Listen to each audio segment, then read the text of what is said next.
Hi, everybody. Megan Thompson here, and I am here to help you as parents eliminate daily meltdowns in as little as 8 weeks.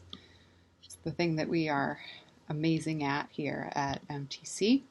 And the focus for that, guys, is really understanding why, why we do what we do. It's important for you to be aware of why that's so important to address now. So today we're going to be talking about the number one skill that your highly sensitive child needs to learn as soon as possible. And we focus on emotional management and building an emotionally independent child as we parent. Now, the reason for that and why that's so important, parenting a highly sensitive kid, we'll get to in a minute. But first, I really want to talk about the challenge that you guys are facing if your child is not emotionally independent, depending on their age. So we think about what's developmentally appropriate for a highly sensitive child. What we know to be true is that high sensitivity in terms of the personality trait has nothing to do with whether or not your child is developing on time or will be delayed in their development. So that's very, very important. I actually just saw in another group the other day, today, excuse me, one parent said, HSCs develop on time, on track, but it's times 100 in terms of the intensity. And that was just a parent who had posted that. And I wanted to speak to that for you guys because this is actually something that you experience a lot parenting a highly sensitive kid, but it doesn't have to be the truth for you. And it's a huge misconception. And I know exactly why this is such a misconception for parents that we work with and parents here in this group that I really want to get clear for you. So when we think about the biggest skill that you need to learn, the first thing that you need to observe about parenting a highly sensitive kid is that developmental milestones for HSCs are not different than developmental milestones for a non-highly sensitive kid. What's important to be aware of, however, is that your child, when struggling to meet those developmental milestones or when struggling to manage their emotions, that can delay their ability to meet those milestones. So this is why you are so frustrated that your child, who may be 6, 7, 8, 9, 10, is dealing with daily or multiple times a week meltdowns, and you're overwhelmed because it's frustrating because you feel like your kid who's in elementary school or early elementary school is acting like a 3-year-old or a 2-year-old, and even to the nth degree, because maybe you have more than one kid and you know that not all children, even in toddlerhood, have multiple meltdowns in a day, a week, even. And so it's super, super frustrating to hear, especially from other parents who are parenting highly sensitive kids, that parenting a highly sensitive kid means that you have to endure massive frustration for all of your years of parenting. It's simply not true. And so it leaves you feeling frustrated because part of you knows that it's not true. Sorry, I keep wiggling and hitting my desk, shaking the computer here. Part of you knows that that's not true. There's a gut sense of why that feels like it's bullshit for you. And that's because we know, as humans, how we can sniff out a false belief that we tell ourselves just to placate our stuckness, to make ourselves feel better. So some parents will develop that belief, stick with it, and they stay miserable dealing with parenting a highly sensitive kid with multiple meltdowns because they have to tell themselves something to survive, right? You're just trying to figure it out. And so there's no judgment. It's just really where you're stuck. And so I want to get clear on that, noticing that, if you're frustrated parenting a kid with big meltdowns and your kid is highly sensitive, that you can create these beliefs that this is just has to be the way it is.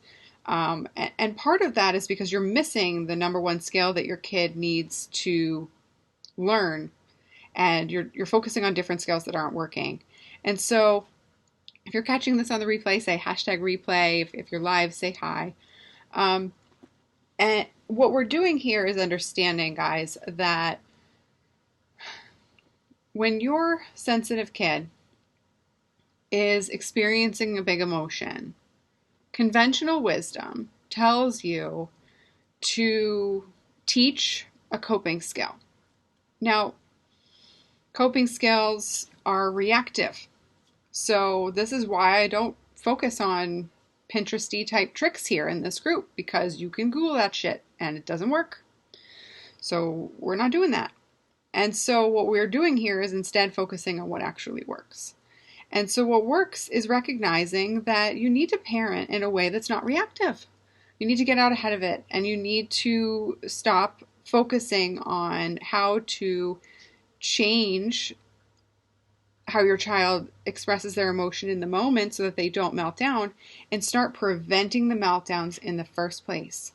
So there are very, very many skills that you as a parent need to build and adhere to regularly in order to do that. But today we're really talking about what you need to do and what skill you need to help your child focus on to prevent the meltdowns in the first place for themselves. So teaching coping skills like breathing and running and exercise and yoga, all of that stuff, all of that, pieces of paper that you can find on Pinterest that say, go create a calming corner, all that stuff that you see online on how to help your child calm down.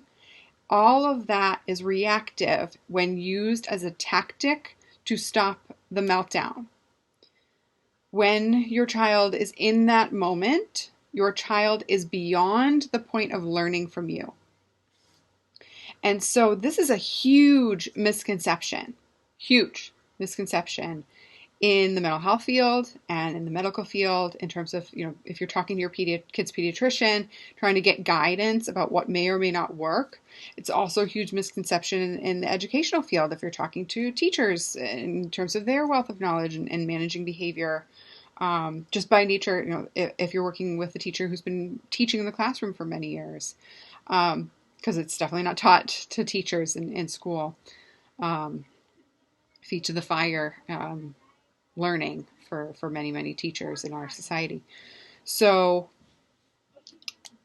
the problem with focusing on teaching coping skills, and the problem with the way that society focuses on changing behavior right now, is that it is super reactive. It stays stuck in the, okay, I see what's going on. What do I do in this moment to stop it? That's what a coping skill is designed to do. Stop the behavior in the moment and calm it down. Coping skills don't work for teaching highly sensitive kids because you're trying to teach in that moment. In addition to that fact that your child, as a highly sensitive child, struggles to generalize skills. Hands down, biggest aha moment that we teach parents in boot camp is wrapping your head around the fact that your child is not going to generalize that skill, meltdown to meltdown, if that's how you're teaching calming, the actual ability to calm to your child. So it's super, super important that you guys get this dialed in and you really understand it, because it's one of the major reasons why we see highly sensitive kids come into either our therapy practice, or parents who work with me through boot camp struggle before they get to us, because one of the things that's so, so important is recognizing that you cannot be reactive when changing the dynamic of eliminating daily meltdowns. And strategy and, coping skills and neat little emotion charts, all that stuff, that is a reactive level of support for your child. Now, I don't know about you, but I don't like to live my life waiting for the wave to crash for me to figure it out. So what's super, super important for you to focus on is teaching your child the skill to not avoid their emotions. So somebody says, and I can't see the name, we are literally struggling with this right now, how to prevent the explosion, how to help our son recognize his own triggers. Excellent. there's many, many steps that go into this. So if you haven't already watched my masterclass, be sure to do that. And if you have, then you need to book a call, because it's a whole system to address this. And it's huge for parents to understand why your child is struggling. It's not something I can, flippantly say on a live related to your family. But one of the things that's so important is to avoid reactive strategies and instead focus on getting your child to change how they respond to their own emotions. When your child is melting down, your child is avoiding their emotions. What? What do you mean, Megan? Avoiding my emotions? My kid is all emotion. I mean, it's like, what's that angry guy from Inside Out times a million when this is going on. Their face is purple. I'm screaming. They're screaming. I'm screaming inside. If I'm not screaming at my kid, it's a disaster, right? Huge mess.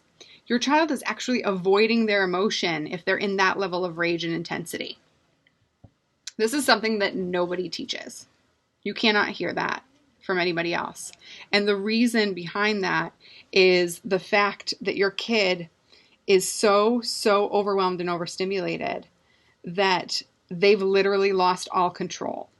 You cannot teach your kid in that moment a thing. Your kid is drowning. You cannot teach somebody to swim when they're drowning. You throw them a life vest. And so your life vest might be, okay, that's it. We're not going today. Or go to your room. I don't want to deal with it. Or here's a big hug. And then you feel resentful because, is my kid manipulating me? It's the words that come out of the parents of teens' mouths so frequently when we work with their teens who have explosive behaviors at my private practice.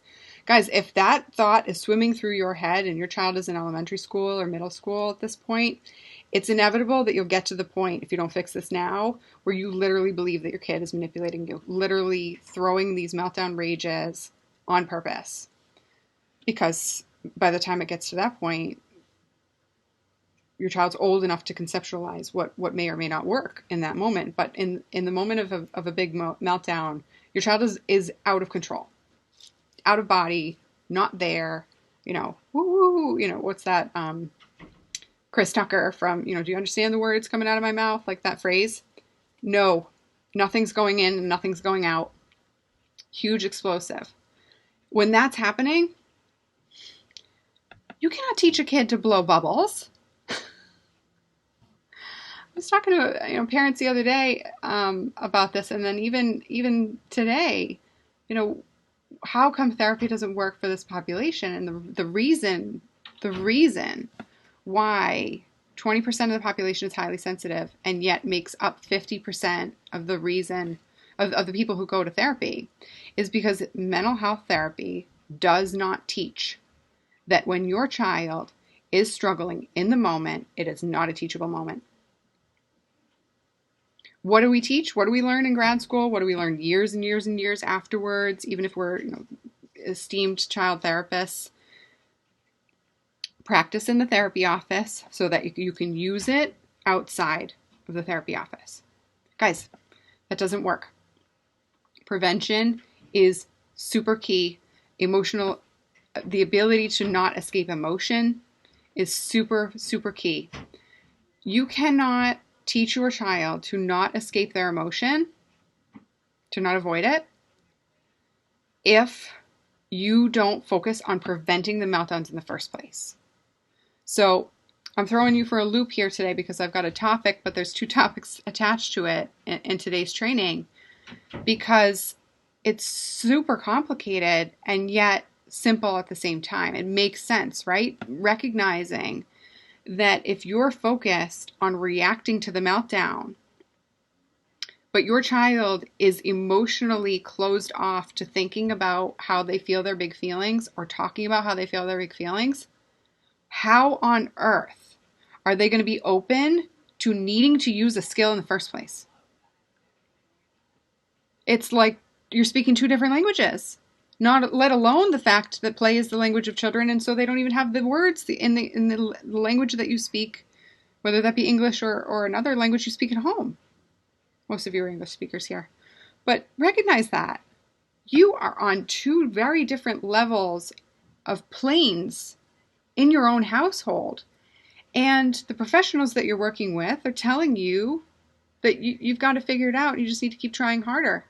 And guys, it gets me super fired up because this is bullshit.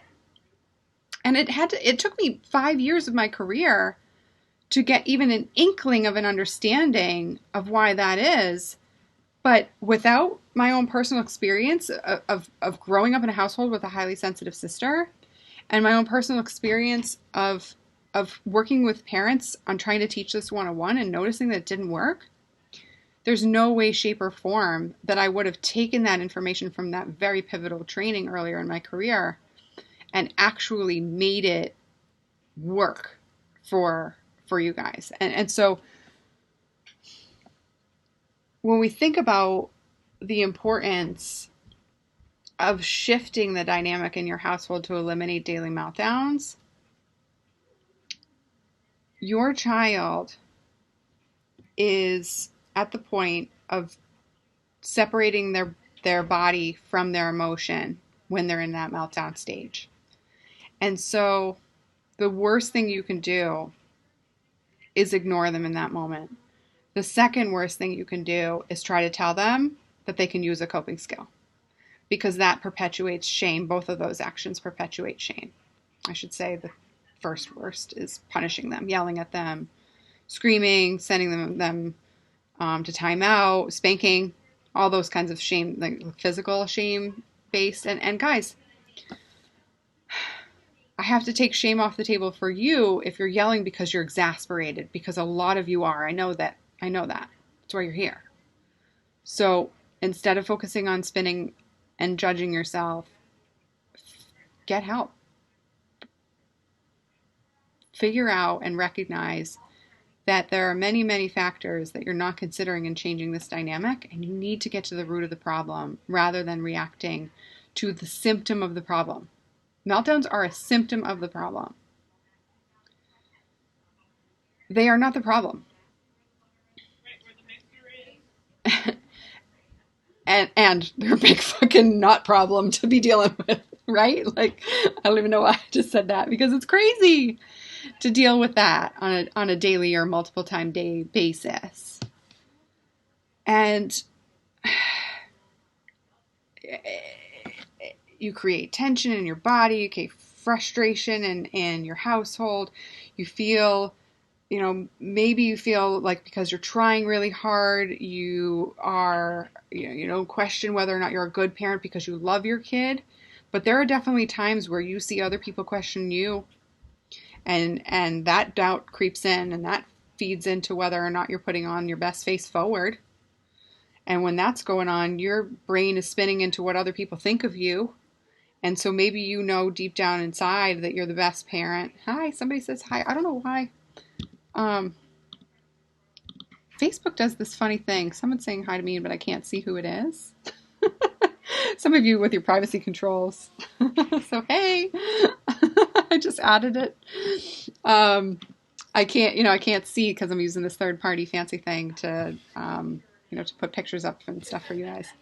So, where was I? Thank you for saying hello.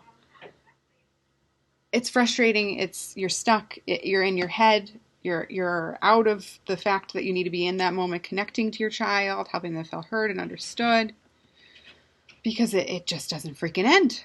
And so when that's happening, no wonder you can't get out ahead of it, because you're in survival mode, guys. You're in fix-it mode. And your body and your brain wants to just shut it down. Get the screaming to stop, however way I can. Spoke to a parent the other day. If, calm down skills don't work, here's some Oreos. We'll figure it out tomorrow. Like, guys, how much longer? Your child is emotionally evacuating from the situation. And if you don't fix that part of the problem, and instead you focus on saying, well, you're here, You're here. Your physical body is here. I see you screaming. You should be using your coping skill right now, and maybe it's a great day, and you're not saying it that like that. You should be, But guys, I know how it is. There are some days where we say it with that kind of tone, right? And so you say it like with that kind of tone, and so recognizing that, your child picks up on that. Your HSC picks up on that, and that perpetuates the shame of feeling like they should have this figured out by now, because you are so frustrated that you haven't figured this out by now. And so, to get back to my point, your child has evacuated the situation. Their body is in animalistic chaos right now with a meltdown, super overstimulated, out of control. And when you focus on teaching a coping skill, again, not your fault. You learn it from therapists, you learn it from doctors, you learn it from teachers, you learn it from your sister's kids, using it just fine. 80% of the population is not highly sensitive, guys, so 80% of the population is teaching the same stuff. When you're using that strategy to work with your child who is not that 80%, you are sending the message that you don't understand your kid. You are sending the message that your kid needs to get their shit together. And you are sending the message that they are broken because they are literally ready to hightail it out of their own bodies in that emotional intensity. And you're telling them to get back in. That's fucking scary. So what do? They say, nope. Deep breathing don't work, Mom.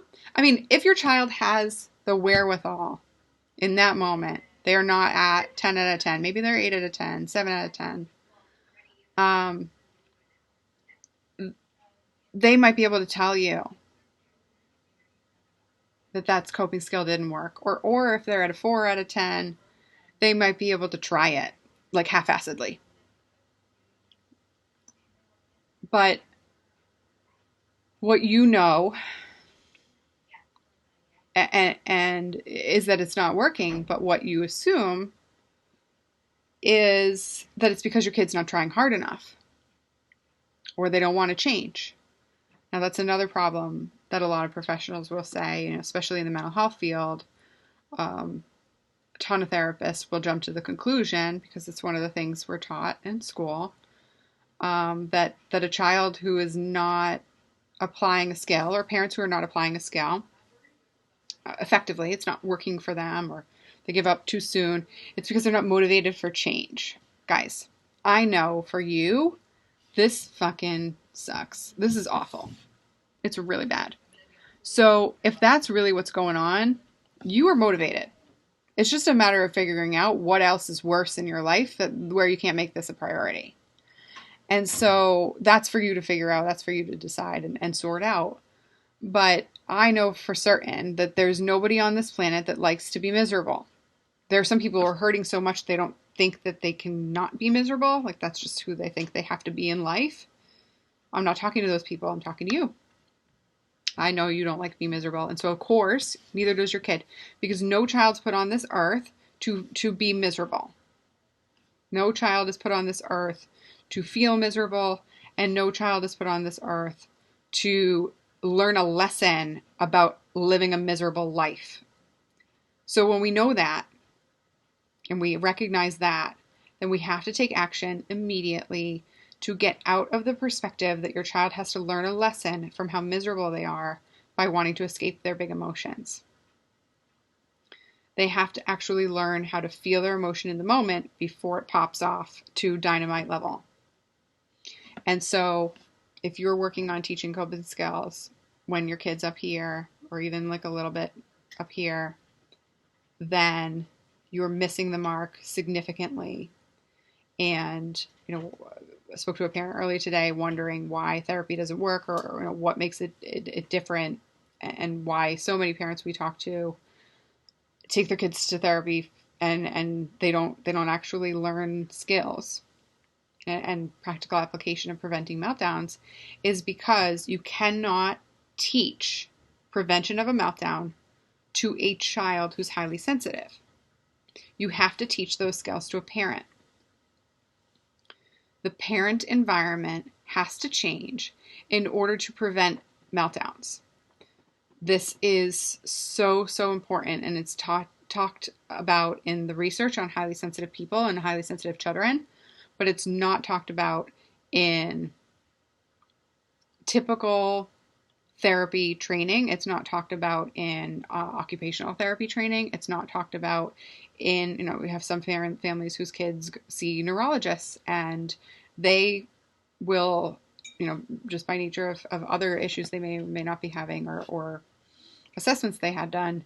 It's not talked about in, for clinical psychologists who do assessments. This stuff is not written about. And so when you notice that, and you see that across state lines and, from, across multidisciplinary teams, that this is not talked about, it's so, so important for you guys to understand that going the traditional route to solve this problem is going to keep you stuck. And so the focus for you at this point is recognizing that in order to shift the dynamic in your household, you have to change, and you have to help your child change how they experience their emotions. And if your child is running away, literally, up to their room to escape, or running away emotionally by exploding, or running away by shutting down, hiding behind the couch, just, uncontrollable sobbing, that's whatever the meltdown or outburst, or yelling at you, whatever the meltdown or outburst is, that is emotional escape. I have no control, nor do I have any interest in controlling. I've hit my limit, and I can't do anything more. And so I'm relinquishing responsibility for my emotions. I'm relinquishing responsibility for my circumstances because I'm actually making it worse. And when your kid gets to that point, you can't throw a squishy at them and think that's going to help. Doesn't make any sense. So guys, if this hits home for you and it's got you in a position of wondering what you need to do and how you get out of that, I would encourage you to book a call. We'll figure out where you're stuck, why you're not creating a system that supports strategic prevention of meltdowns, and what you need to do to make that happen. And, as I, said before, how do I help our son recognize his own triggers? For this parent who posted earlier, I don't know how. I don't know how, because I don't know your kid's particular issues. I don't know how old your kid is, or what the problem is, or how long you've been trying to fix it, or what you've been using to fix it, and why that's not working. We have to get that figured out on the phone. Because everybody's situation is different, and my work fits a very particular population of people. And parents who want to eliminate daily meltdowns and are ready to get it done immediately are that population. And I also need to know whether or not your family is a proper fit. And I cannot do that through a Facebook message. So again, book a call, meganthompsoncoaching.com/talk.